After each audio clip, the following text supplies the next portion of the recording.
Good morning, Nath foodie ওয়ার্ল্ডের একটি ভ্লগে আপনাদের স্বাগত। তো এটা ছিল দশমীর দিনের ভিডিও। আর জানোই তো আমার ভিডিওগুলো সবই দেরিতেই আসছে। তো সেদিন তো হালকা পাতলা রান্না করেছিলাম, মাছের ঝোল আর যে পুঁই চিংড়িটা করতে হয় দশমীর দিন তাই করেছিলাম, কারণ নবমীর দিনে তো অনেক কিছু রান্নাবান্না হয়েছিল। তো এইসব রান্নাবান্না করে খাওয়া দাওয়া সেরে সন্ধ্যেবেলা গেছিলাম ঠাকুর দেখতে। তো এটা হলো পারুলিয়ার ঠাকুর। আর একটা ছেলে দেখো পাইপে করে এই যে ফোয়ারায় জল ধরাচ্ছে এখানটা। আর আমার ছোটো তো খুব খুশি, একটু জলে হাত দিল, তার ভালোই লাগছে দেখে। তো আমরা ভিতরে চলে গেলাম ঠাকুর দেখতে। তো এখানে কার্তিকের চুলের স্টাইলটা দেখো, এখনকার বাচ্চাদের মতো। তো ঠাকুরটা তো অসাধারণ ছিল দেখতে, দেখো কত সুন্দর মূর্তিটা।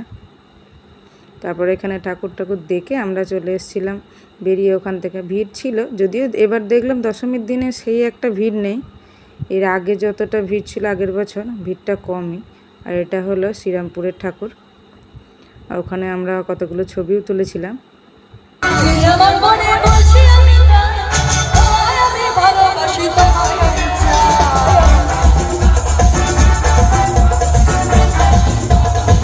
আর নবদ্বীপ থেকে ঠাকুর দেখে ঘুরে আসার পথে আমরা এসেছিলাম পারুলিয়ায়, কারণ আমরা জানি পারুলিয়ার দিকটা বেশ ভিড় হয়। তো আস্তে আস্তে দেখো বাজে 1টা। তো মেলায় যাবো আর আমরা মেয়েরা জিনিস কিনবো না সেটা তো একদমই হয় না। তো কতগুলো জিনিসও কিনেছিলাম। আর রাতের জন্য একটু বিরিয়ানি নিয়ে এসেছিলাম।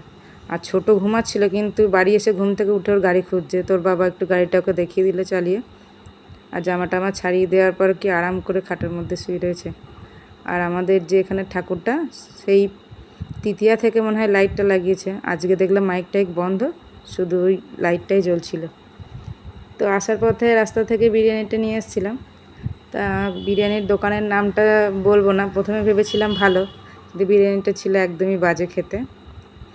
তো আজকের ভিডিওটা এখানেই শেষ করছি। টাটা।